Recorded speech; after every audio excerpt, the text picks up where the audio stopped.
Vous écoutez Taoui FM. Aujourd'hui, je reçois Myriam Geoffroy qui vient nous parler du FIFO. Tout à fait, bonjour Martine. Alors ça y est, c'est reparti pour de vrai là. Le jury est constitué, tout ça. Pour la 10e édition, on est en pleine préparation, donc ça y est, jury et sélection. Les places sont prises, les avions sont retenus. Ça pas tout à fait encore, mais non, pour le jury, sont confirmés. Après, on a aussi, on va avoir beaucoup d'autres invités parce qu'il y a aussi les ateliers, les rencontres numériques, le colloque de télévision. Donc tout ça est en préparation. Toujours avec tous ces satellites autour du FIFO. Plus même, j'allais dire, parce que c'est vrai que chaque année, en fait, depuis, on rigolait un petit peu en conférence de presse, mais c'est le cas, le FIFO, en fait, grossit d'année en année. Donc on a évidemment les films, on a aussi un peu plus de fiction que les années précédentes, on va avoir des rencontres numériques, des ateliers aussi de formation qui vont être étoffés. Donc toujours, j'allais dire, la même base, mais en un peu plus grand quand même. Qui a grandi. Voilà. Alors la fiction, les films ont déjà été retenus. Oui, il va y avoir une soirée, une nuit de la fiction comme d'habitude. Pour tout ce qui est programmation, c'est-à-dire les documentaires et les films, ça y est, maintenant les inscriptions sont closes, on a défini le programme. Donc là, pour l'instant, on n'a pas encore communiqué dessus parce qu'en fait, on le mettra en ligne en janvier, puisque notre catalogue est en préparation. Mais il y aura une nuit du court-métrage océanien comme les années précédentes. Nuit du court-métrage océanien qui, pour la première fois, aura un prix, puisque jusqu'à présent, il n'y avait pas de prix du court-métrage. Effectivement, parce qu'il y avait de bons talents. Voilà, il y a vraiment, en plus, moi, j'ai eu la chance de voir les films, et il y a vraiment de très très beaux films. Et donc le public pourra voter pour le court-métrage qu'il aura préféré cette année, c'est la première fois. Donc on espère qu'il y aura beaucoup de participation, surtout qu'en fait, en général, c'est une soirée qui est plutôt appréciée par le public polynésien, parce que c'est festif, c'est léger, donc oui, voilà. C'est moins lourd, il y a moins de problématiques qui sont évoquées quand même. Ce qui est agréable, c'est qu'en fait, c'est un peu toujours les mêmes problématiques, puisqu'on reste sur les Océaniens, leur questionnement par rapport à la culture et tout ça, mais c'est vrai que cette année, la sélection qu'on a faite est assez drôle, en fait. C'est plutôt, on rit de nous-mêmes, et bon, c'est vrai que c'est assez ça fait rare. Plaisir, mais il faut. C'est assez rare quand même, hein, il faut bien le dire, parce qu'au sein du FIFO, on a quand même beaucoup de documentaires très sérieux. Lourd, ben oui, parce que bon, tout le Pacifique a quand même été envahi, colonisé, donc il y a quand même des traces, et il faut sortir du pathos aussi quand même de temps en temps. Mais c'est vrai que de plus en plus, on a des films de plus en plus légers, donc on le voit à travers la fiction, mais c'est vrai que même dans le documentaire, Michel de Chazeau le disait, il y a de plus en plus de façon plus légère de parler de soi, avec un peu plus d'humour. Et l'autodérision arrive. C'est vrai que c'est on en est au 10e FIFO et ça vient. Voilà, mais c'est un stade. Alors, vous avez combien de films sélectionnés cette fois-ci? Alors, cette année, 15 en compétition et 19 hors compétition. Alors, en gros, pourquoi les compétitions et hors compétition? Quel est le critère? Ça, c'est la grande question qu'on nous pose à chaque fois, surtout les films qui sont dans la catégorie hors compétition. Oui, en général. Qu'est-ce qui leur manque pour aller dans la catégorie hors compétition? Alors, déjà, il faut savoir que moi, je ne peux pas programmer plus de 860 minutes de film, puisque évidemment. Mais pas d'un seul film. Hein. Voilà, de tous les films, de tous les documentaires, puisque évidemment, mon jury, je l'ai sur une place réduite. Les pauvres, ils ne peuvent pas voir non plus de 4 films par jour. Donc, du coup, on se restreint à 16, 17 films.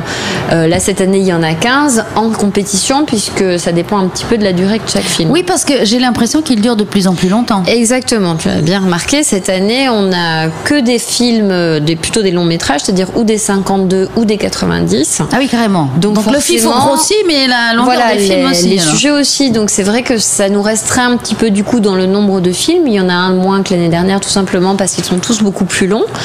Donc voilà, c'est aussi nous on fait avec ce qu'on reçoit et avec le choix des réalisateurs et des producteurs. Donc ça traduit aussi une réalité, j'allais dire, de peut-être que la production audiovisuelle océanienne, elle s'étoffe aussi, elle a besoin de plus de temps. Il y a moins de cours de format court et beaucoup plus de format long. Est-ce que s'ils sont pas aussi dans une optique d'être diffusés dans les médias et que donc il y a des formats attendus? De toute façon, c'est ce que j'allais dire. Tous les formats qu'on a, enfin tous les films qu'on a, ils sont sujets à être diffusés, donc ils répondent aussi à la demande des télévisions. Et donc on voit que le format le plus en vogue, j'allais dire qu'on reçoit le plus, c'est le 52, mais on a aussi de plus en plus de 90 minutes et de moins en moins de 26 minutes. Donc les formats courts sont, à mon avis, de moins en moins demandés, particulièrement par les télévisions australiennes et néo-zélandaises. Oui, c'est parce que c'est les télés qui demandent. Qui dictent un petit peu le format. Voilà, et donc comme ils espèrent que, parce que c'est un label de qualité d'avoir été sélectionné pour le FIFO déjà. Et bien de plus en plus, et ça c'est quelque chose dont on peut vraiment s'enorgueillir pour un petit festival à l'origine. Non, on est devenu un gros festival. C'est vrai que moi je ressens quand j'envoie des mails aux productions, aux réalisateurs en Australie ou en Nouvelle-Zélande que le FIFO est connu. Il est connu aussi pour la qualité de sa sélection, la qualité des films qui sont primés. Donc c'est vrai que maintenant voilà, c'est important pour un film d'être la qualité aussi de la sélection après des prix qui sont attribués. Tout à fait, oui. C'est en adéquation avec la qualité. Je veux dire, il n'y a pas de petite magouille, on sait que c'est clair. Non, il n'y a pas de favoritisme. On ne favorise pas, par exemple, les films polynésiens, contrairement... Enfin, on nous demande souvent s'il y a des quotas ou si on est plus indulgent avec eux. On estime qu'il n'y a pas de raison de l'être parce que les productions polynésiennes ou calédoniennes, elles doivent être, et elles le sont d'ailleurs, au niveau des mêmes, des autres productions. Il y a une réelle concurrence. Il y a une réelle concurrence. Donc, pour répondre à ta question, en compétition, parce que ce sont des films dont on estime qu'ils ont le potentiel pour gagner un prix devant le jury. Je le disais là il y a 2 jours, on s'aperçoit quand même que les films qui gagnent le Grand Prix sont certes des films qui traitent de l'Océanie, mais c'est surtout des films qui ont une portée universelle, en fait, qui traitent de l'homme en général, où on a des questionnements qui dépassent simplement la culture locale ou voilà, ce ne sont pas des films nombrilistes qui gagnent, mais c'est des films à vocation universelle. Donc on peut passer après dans n'importe quel pays, en fait. Voilà, donc en général, les films qu'on met en compétition sont des films qui peuvent être regardés, qu'on soit océanien ou qu'on ne soit pas océanien. Alors que c'est vrai que les films qui sont dans la catégorie hors compétition sont de bons films par ailleurs, mais peut-être que le comité de présélection estime qu'ils ont peut-être moins de chances de gagner un prix ou moins de chances d'être diffusés à l'extérieur. Mais ce sont souvent aussi des films que nous on recommande pour leur caractère pédagogique, parce qu'il ne faut pas oublier que nous on reçoit énormément de scolaires au sein du FIFO et que c'est aussi quelque chose auquel on est très attentif quand on fait la sélection, c'est-à-dire qu'il faut qu'il y ait des films qui puissent aussi être diffusés aux scolaires. Alors donc vous faites une sélection par rapport aux scolaires quand vous recevez les scolaires. Est-ce que oui, tout à fait. Ou sont les enseignants qui choisissent ou c'est vous qui conseillez? Alors en fait il y a un petit peu des deux, c'est-à-dire qu'on essaye quand même le plus possible, puisque les scolaires viennent le matin, de programmer en matinée des films qui sont intéressants pour eux. Bon après c'est des séances qui sont ouvertes aux deux publics, donc c'est toujours, c'est une science très compliquée en fait. Ceux qui font la programmation s'arrachent un peu les cheveux avec ça, mais bon voilà, elles ont l'expérience de la programmation. Voilà. Donc c'est a priori ceux que vous proposez aux scolaires ont une portée pédagogique plus en adéquation avec leur niveau. Et puis sont aussi plus faciles d'accès parce que par exemple nous avons des films en anglais non sous-titrés, donc un film en anglais non sous-titré de 90 minutes qui va parler de recherche sur la crevette. Bon là il n'y en a pas, mais c'est pour vous dire. Vous n'êtes pas joueur là. Voilà, c'est difficilement quand même accessible par un public scolaire, donc il y a ça. Et puis on a aussi des films avec des sujets de société, on va dire un petit peu plus particuliers. On a notamment cette année un film qui parle on appelle ça une travailleuse du sexe. Donc c'est le genre de film qu'on évite quand même de programmer. À moins de susciter des vocations, c'est pas le moment. Disons qu'on prévient, enfin c'est détaillé, les enseignants savent de quoi parle le film, mais c'est sûr que c'est pas forcément ce qu'ils vont aller choisir spontanément pour des élèves de 4e. Voilà, on peut en parler de façon à susciter un débat, mais on n'est pas forcément obligé de voir le film en entier. Voilà, tout à fait. Donc on essaye de faire en sorte que la programmation soit la plus logique possible.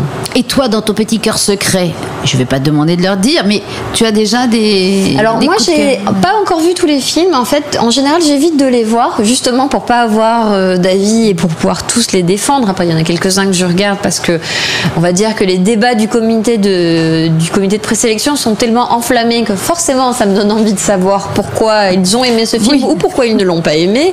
Mais non, pour l'instant, j'ai pas de coup de cœur. Et alors, ceux qui ont été choisis, ça a été très tranché, très unanime, ou il y en a qui ont été c'est mezzo-mezzo? Alors là, c'est toujours comme ça. J'allais dire, il y a des films, dès qu'on les reçoit, je sens aux discussions du comité de présélection que c'est une évidence. Ils sont d'ailleurs tout de suite mis de côté pour être dans la sélection. Et puis, il y a beaucoup de films. D'ailleurs, c'est à ça que sert la catégorie hors compétition, où ils hésitent, où ils ne savent pas, enfin, où ils savent que le film est de qualité, mais ils ne savent pas si il peut ou pas emporter un prix. Et voilà, c'est plutôt entre la catégorie compétition hors compétition que là, du coup, les débats peuvent être parfois houleux pour un ou deux films. Mais cette année, c'était assez quand même consensuel, en tout cas pour la plupart des films qui sont dans la sélection officielle. Et est-ce que vous recevez parfois des films où vous dites, mais attends, mais quelle idée de nous envoyer ça? Oui, toujours, mais bon, alors déjà, il y en a parce qu'il nous arrive de recevoir des films films qui sont complètement hors zone, qui parlent pas du tout de l'Océanie. Donc, ils envoient pour le plaisir, pour qu'on parle d'eux Oui, ou parce que ça pourrait nous intéresser. Par exemple, on a reçu cette année un film qui était intéressant, qui parlait de problématiques culturelles dans l'océan Indien. Donc voilà. Oui, on peut faire un parallèle, mais bon. Ou des fois aussi, moi j'ai eu le cas l'année dernière d'un film qui était, alors je sais plus dans quel pays il était tourné, mais il était genre à 2000 milles de la zone océanique telle qu'elle est définie par l'ONU, et ça a chagriné énormément le jury de ne pas pouvoir le sélectionner parce que c'était un documentaire remarquable, mais il rentrait pas dans les critères. Voilà, c'est là qu'on parle. On aurait pu parler de favoritisme ou d'être en dehors des clous. Non, vous êtes.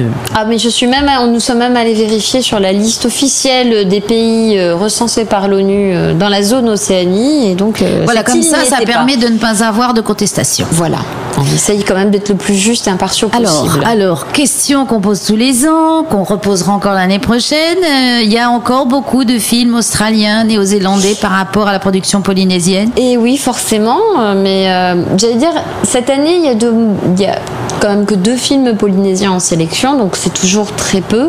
Par contre, il y a de plus en plus de films francophones, puisqu'on a énormément de films français ou calédoniens qui y sont, donc la proportion, elle est à peu près égale cette année. Et c'est pareil pour les films hors compétition. Mais c'est sûr que 70% de la sélection, enfin des films que nous recevons, sont anglophones. Donc forcément... De toute façon, si on regarde l'Océanie, il y a quand même plus d'anglophones que de francophones. Donc forcément, notre sélection, elle reflète aussi ça. Mais donc c'est logique. Voilà, c'est logique. Évidemment, nous, c'est aussi un début du FIFO. On voudrait qu'il y ait le plus de films francophones possible, mais pour l'instant... Oui, parce qu'il peut y avoir des réalisateurs qui ne soient pas de l'Océanie, qui viennent faire des reportages. Ah oui, tout à fait. Mais d'ailleurs, on a reçu un film cette année. On a dans la catégorie hors compétition, on a un film allemand qui parle d'un Tongien. Donc, j'ai eu peur. Ça se passe pas aux Marquises. Non, pas du tout. C'est au Tonga. Donc alors, où pourrait-on retrouver cette liste? Sur votre site, ça y est, c'est fait. Oui, alors les films en compétition et hors compétition sont sur le site internet du FIFO. La liste, pas les films eux-mêmes. Non, pas les films eux-mêmes. Donc la liste des films avec leur présentation. Le programme complet du festival, il sera en janvier, puisqu'en janvier, en fait, on va présenter aussi tout ce qui est atelier, rencontres numériques, colloques de télévision. Donc là, on pourra y télécharger le programme complet avec la programmation. Je dis ça parce que les enseignants seront invités dès le mois de janvier à venir réserver leur place, puisque les entrées scolaires, je le rappelle, sont gratuites. Par contre, elles sont sur inscription, parce qu'évidemment, on ne peut pas recevoir tout le monde en même temps. On peut pas se pointer comme des fleurs. Voilà, donc ça se prépare un petit peu. Du coup, on a déjà mis des films sur le site internet. Les gens peuvent déjà aller voir les films qui les intéressent, enfin voir les résumés. Et puis, en janvier, ils peuvent déjà se faire leur petit programme du FIFO, puisque ça va aller très vite. J'en profite pour dire d'ailleurs qu'en janvier, comme c'est les 10 ans, on mettra aussi en ligne le programme des séances gratuites qui vont se passer pendant tout le mois de janvier jusqu'à l'ouverture du festival, en fait, puisqu'on va rediffuser tous les grands prix et quelques prix spéciaux à Valleyté, à la mairie de Papeete, à la Maison de la Culture, le tout gratuitement pour que les gens pour que les gens puissent revoir les films du FIFO, parce qu'il y a des gens qui regrettent de plus pouvoir les voir. Donc voilà, exceptionnellement, on les rediffusera pendant tout un mois. Bien, mais écoute, alors nous, on va se donner rendez-vous en janvier pour que je revienne en janvier. Je reviens quand tu veux. Ça faisait longtemps qu'on t'avait pas vu ici. C'est vrai. Bon, alors rendez-vous en janvier et même avant. Voilà. À bientôt. À Taha, vous écoutez Taoui FM sur le 98.4.